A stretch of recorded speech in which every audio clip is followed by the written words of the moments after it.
The separation of church and state is a legal and philosophical principle, ensuring that government remains neutral in religious matters, protecting both religious freedom and secular governance. As a pastor, I dealt with the forced closure of churches across the nation and never, constitutional rights being violated and by our own government. And so that really woke me up and gave me a different insight on how we're operating, the mandates that we're giving, and that if we're not careful, we will end up in a dictatorship from government, and we can't have that. We must protect our constitutional rights, and it really calls me to stand up boldly as a pastor because we've believed in this lie of the separation of church and state, and we've believed in this lie of the separation of church and state, and we've believed in this lie of the separation of church and state, and the church should sit down and be quiet, and and I grew up with that as well, and I just don't believe that. I think the church should have a voice at the table. I think the church should have a voice at the table. I think the church should have a voice at the table, and I do currently. I serve as one of the pastors to President Donald Trump on the National Faith Advisory Board, and now at the table in those conversations, protecting the future of faith. Catherine Lopez-Rajaniemi exposes her opponent David Michael Rose of never having a job. He's a jailbird.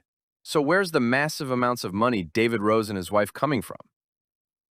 Evelyn Tinsley's accountant Casey Schneider, who's sitting in jail because of Rose, tells a vivid story about the discrepancies in the books that were given to him as an accountant by David Rose and Evelyn Tinsley, which will be exposed. But get this. David Rose has spread more propaganda during a debate on Arizona clean elections by claiming that the separation of church and state is a lie. And it really calls me to stand up boldly as a pastor because we've believed in this lie of the separation of church and state. And this is a very dangerous statement and a blatant disregard for the Constitution. If you know your history, you would know that the Founding Fathers were not Christian. Rose is trying to say that the Founding Fathers were Christian. He's severely lacking in political history because he has no education. Remember, David Rose is just a lying, drooling con man. The Founding Fathers were Freemasons. They were deists. They were agnostics, and some of them were atheists, but none of them were Christian. Being that they were Freemasons, they were New Agers, and they believed in pretty much everything and nothing. They took whatever they wanted from different religions and different philosophies. They did not want to establish a state church like in England. They have the Anglican Church, and then in the Roman Catholic countries, they've got the Catholic Church. Russia, Greece, Romania, and in other places they have the Orthodox Church. And then, of course, Islamic countries, Islam that they did not want to do. Because of all the wars that occurred in Europe, religious wars in which people were burned to death at the stake, torched to death for heresy, or killed because they were Catholic, or not Catholic, or killed because they were Protestant, or not Protestant. So they did not want to set up that system over in a new world, and that's why they indeed separated church and state. They stated to the people, hey, if you want to believe this or believe that, go for it, but we're not going to impose it on you, and we're not going to allow the church to impose it on our government. David Rose is part of a plan to inflict a strict, radical religion of we the people, which we the people cannot allow that to happen. David Rose also claims that he is a member of the National Faith Advisory Board, and he is. However, that organization is founded and ran by crazy radical Paula White-Cain, a fitting name, and Rose actually pays $12,000 annually to be a member. Where's he getting that kind of money from? Look, David Michael Rose's assertion that the separation of church and state is a lie is not a matter of interpretation. And it really calls me to stand up boldly as a pastor because we've believed in this lie of the separation of church and state. And it is a rejection of settled constitutional doctrine.